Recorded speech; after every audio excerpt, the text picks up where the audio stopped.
We're continuing with conversations here on this episode, or rather this Monday edition of Good Morning Namibia. And in today's episode, we are diving into the power of goal setting and planning as essential tools for achieving lasting success. Now, you will learn how the SMART framework, namely specific, measurable, attainable, relevant, and time-bound, can help you gain clarity, stay motivated, and take action.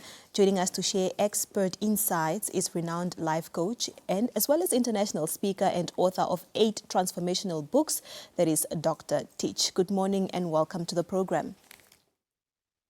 Good morning. Good morning. How are you doing, Algo? Thank you so much. It's good to be here, and to all the viewers all over Namibia and around the world. God bless you. Good to have you. It's good to be here. Thank you so much.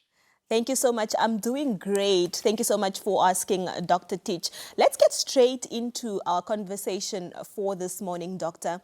Why do you believe that goal setting is so critical to success, and how has it played a role in your own life? Let's start from a personal perspective.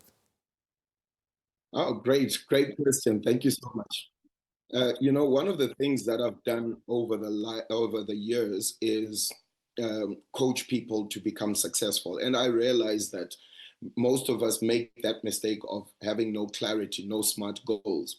For me, over the last, I think since 2014, I know you said 8 books. I've actually published 71 books that are changing lives all over the world. But it is because I set SMART goals. I set goals and I say, over the next 2 months, I'm going to be writing 2,000 or 4,000 or 5,000 words a day, and I remain focused until I am done. So that has been the principle. That has been how we have done it. And that has helped me tremendously to remain focused, to remain clear. I often say to people as I coach them that the number one reason for failure is broken focus. People fail because their focus is broken.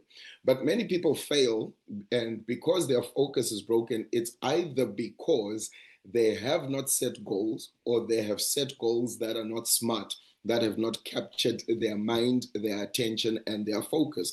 So without SMART goals, you're going to be like, you can be a high-powered vehicle, a V8 engine with a lot of power. You can be a Mercedes Maybach, a lot of power in the engine, but without focus, the steering wheel, without knowing where the vehicle is going, you just have a lot of beautiful power, but it's not going anywhere. And this is what's happening to a lot of people.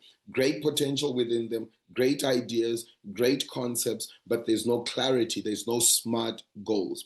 So I always encourage people, you better set SMART goals. I'm running 13 businesses, and it's about SMART goals. It's about, where am I going? What do I want to achieve? So each of the businesses has SMART goals that are attached to it. What is it that we want to achieve this year? What do we want to achieve this month? What do we want to achieve this week? We're working on clear, specific goals that we're working on. So focus, focus, focus. Focus is your best friend. Without it, you will never become successful in life. Thank you so much for sharing that, Doctor. Now, you kept repeating the word SMART goals, setting SMART goals, and I really wanted to get into the context of it, especially when you indicated that people really have broken direction or broken goals. So how can we build this using the SMART goal framework? Please break down each element and also explain why each component is really essential for effective goal setting. Brilliant. Thank you. Thank you. And we actually do that in a 3-4 hour coaching session, but we're going to do it in 5 minutes. So, okay. And I'm going to use myself again as a guinea pig for our experiment here. So many years ago, I decided I want to be an author and I want to change lives through writing. But that's a great vision. That's a great desire. But until I set goals and I said, I'm going to write my first book. It took me a year to write my first book. But I was very focused and I set SMART goals. I was writing 500 words a day and then reviewing them, writing another 500. That was very specific. I said, let's write. And my coach said that to me, write 500 words, send them to me. Very specific. It was also measurable. After I am done, Have we written 500 words? So sometimes it's 550, sometimes it's 480. You fall short by a few words, but it was measurable. And then achievable. Could I achieve it based on my schedule, my skills at that time, and my ability? Now, writing 500 words at that time was hard work, but my coach pushed me, and it was indeed achievable. I achieved the goal most of the time.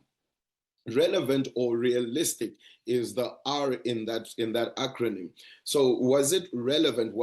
Am I measuring something that is adding value to the big vision? My big vision was, my goal and my vision right now is to become one of Africa's leading authors on business, finances, marketplace success. And on 71 books now, I'm well on my way to achieving that goal. So it was not only specific, it is measurable. So I could measure each year. I measure how many books have I written, how many books have I published, how many lives have I changed, how many books have we sold. It is achievable, it is realistic, and it is time bound. I've got another 5 years before I hit my mark of hitting 200 books published by Dr. Tich. So by the time I reach 55, I should be on 200 books circulating around the world. I'm well on my way to achieving that. I'll probably be done by that in the next 2 years. But I set the goals and I was specific. What is it that I want to do? Maybe you're saying, I want to lose weight and I want to move from 80 kgs and I want to get down to 70. So you've got to set the specific goal, lose 10 kgs. And again, next time, is it measurable? So every week I'm going to go on the scale. I'm going to check how many grams, how many kgs have I lost? So it's measurable. Is it achievable? Well, if I set a good timeline, over the next 12 months, I must lose 10 kgs. Yes, it is now time bound. It is now measurable. It is now realistic. I can't say I want to lose 10 kgs in the next 2 weeks. That's not possible unless I'm cutting some pieces of my body off of me. So it's got to be specific, measurable, achievable. You've got to check, what is my current ability to perform the vision and the goal that I want to achieve? Am I able to deliver? Am I able to perform at the required rate to achieve that? I want to get out of debt. I owe 1 million in debt and I want to be out of debt in the next 2 weeks.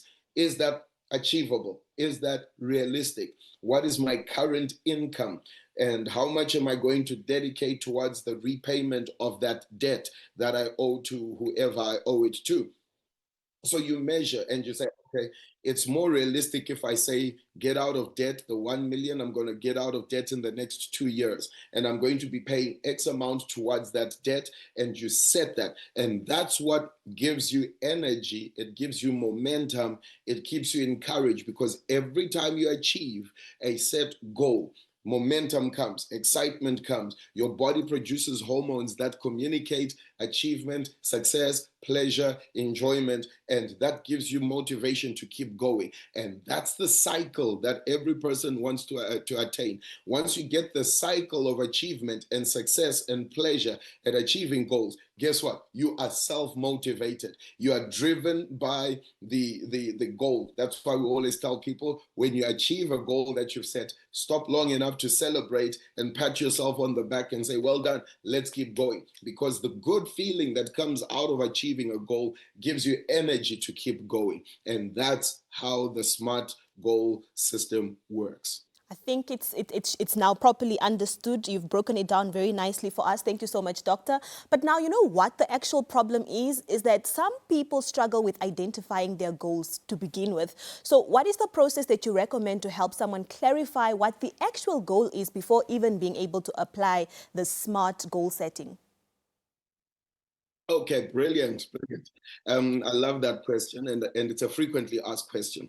So here's what I say to people. The first step is sit. It's a process of sitting. Sit with yourself. So you sit with yourself and you do what I call a self-audit. What are my gifts? what are my abilities, what are my potentials, and what are my strengths. I'm a good communicator. I love talking. I love writing. I love interacting with people. So if I have that gift set, then I can begin to work towards identifying my vision, my purpose, and my destiny. So I sit with myself and I do a self-audit. After I've done a self-audit, I sit with mentors. I sit with mentors. Those are people over me, people above me, people that will confirm, yes, you're right. You're a good communicator and you can become a better communicator. Yes, you're a good writer. I mentioned earlier on when I discovered that I wanted to be a writer, I got myself a writing coach, a gentleman who was a very good writer with a PhD. I sat with him for a year. Every week we talked, every week we interacted, and he was monitoring me. He was above me in writing, and he was my mentor. He was my coach. So you sit with your mentors, those above you. Then you sit with your peers, those, your contemporaries, those around you, not above you, but around you. And again, they verify your gift. They tell you, they give you feedback. You know, you're so good at writing. You're so good at talking. You're so good at communicating. You're doing so well. So everything that you're getting as feedback from yourself, from your mentors, from your peers, you are keeping a journal. That's going to help you to begin to fine tune that which you are pursuing. And then you sit with people below you. Begin to exercise the gift with those that are below you. So you pour your life, you share your wisdom, even if you feel it is inferior or weak or small. You share it with those below you because there's always somebody who can gain and learn from what you have.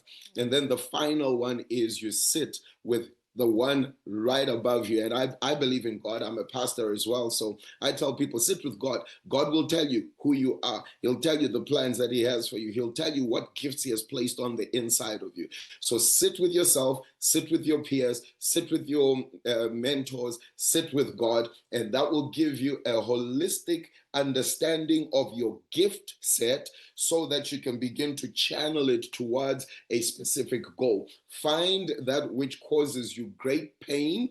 If you see people that are poor, this is for me. When I see poor people, broke people, people struggling in life, it moves me, it causes pain. So that's an indicator of my vision. When I see what gives me pleasure, when I see people succeed and prosper and break out of debt, that gives me great pleasure. So that's an indicator of my vision, my purpose, and my destiny. So what are the things that give you great pain? What are the things that give you great pleasure? And what are the things that you celebrate the most? And what are the things that you enjoy and find the most fulfillment doing?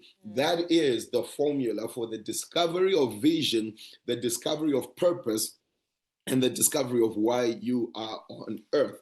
I hope that helps somebody. I hope so too. I'm sure our viewers are really walking away with a lot of insight to this topic. But now, Doctor, sometimes a goal really seems so overwhelming and very big to achieve. I know you explained how to minimize it by using the SMART goal setting. However, if one wants to lose weight realistically or to pay off that debt that you spoke about, losing weight means sacrificing, so much and committing to a specific program. But it often really can be overwhelming. What is the best way to break that down into a manageable achievement or achievable step? Okay, great. um, I've been there myself, where I set a goal that I wanted to do something, achieve something, and then it looked like, oh my goodness. So what I have done is I have established a very, very strong relationship with my mentor, with my coach. So whenever I feel overwhelmed, I talk to my coach. I get wisdom, I get advice, I get encouragement. So every so often, every single one of us, it doesn't matter how successful you are. I always say to people, everybody has a coach. I'm a coach, and I've coached hundreds, if not thousands of people over the last 20 years. And everybody needs a coach. I'm a coach, but I have coaches in my life. So whenever I set a goal, a few years ago, I set a goal that I wanted to produce my first movie. And that was a major task. It required quite a lot of money, investment, and ideas. I've never gone to film school. I've never gone to production school, but I had a burden to become a film producer. And so I got a gentleman who is, I think, in South Africa's top 5 as a producer. He was a great guy. He's a great guy, great producer, great director. So I said, mentor me. So every so often I'm looking at my goal and I'm looking at, my goodness, we're supposed to start shooting. I don't have this, I don't have that. So I'll pick up the phone and I'll speak to him, or go for lunch with him, go for breakfast with him, and say, please tell me, what am I supposed to do? And he says, don't worry, I've produced hundreds of movies, and every one of us still go through what you're going through. So have an encouraging voice that helps you to look at your strategy from a very objective perspective. You may be subjective because it's you who put the vision together, that puts the documents together. But an objective view, having an outside view of your plan, will be able to analyze it and give you constructive criticism and feedback to say, hey, I think you need to change this. I think you need to adjust this. Your timeline of wanting to lose 10 kgs in 6 months is not practical. We don't have a record of anybody who's lost that much weight in such a short space of time. Maybe let's move it to 10 months. Then the coach, the person who's been there with experience, gives you the wisdom, gives you the practical knowledge, and gives you the encouragement. We all are susceptible to moments of lowness and discouragement and despondency. I want to throw in the towel. I've been trying to lose weight. It's not working. I've been trying to get out of debt. I've been trying to produce this movie, and it's taking forever for the plan to become clear. Yeah. So you Thank you so much, Doctor. Yes, I understand why you say that this takes time. A lesson like this would take so much time, and we're trying to squeeze it all into 10 minutes. But we've unfortunately run out of time, Doctor. But in conclusion, just a bit of advice to someone who has set goals before, has failed at them. How can they regain their confidence and start from scratch, doing it smartly, as you have advised this morning? Shortly, please, Doctor, quickly. Okay, well, simple. Get yourself a coach, get yourself somebody that's going to speak into your life, get somebody that will analyze your strategy, and they become your cheerleader, your motivator, and your inspiration. That will work. Doctor, we appreciate those words of encouragement on this Monday morning and wish you all the best. Thank you so much.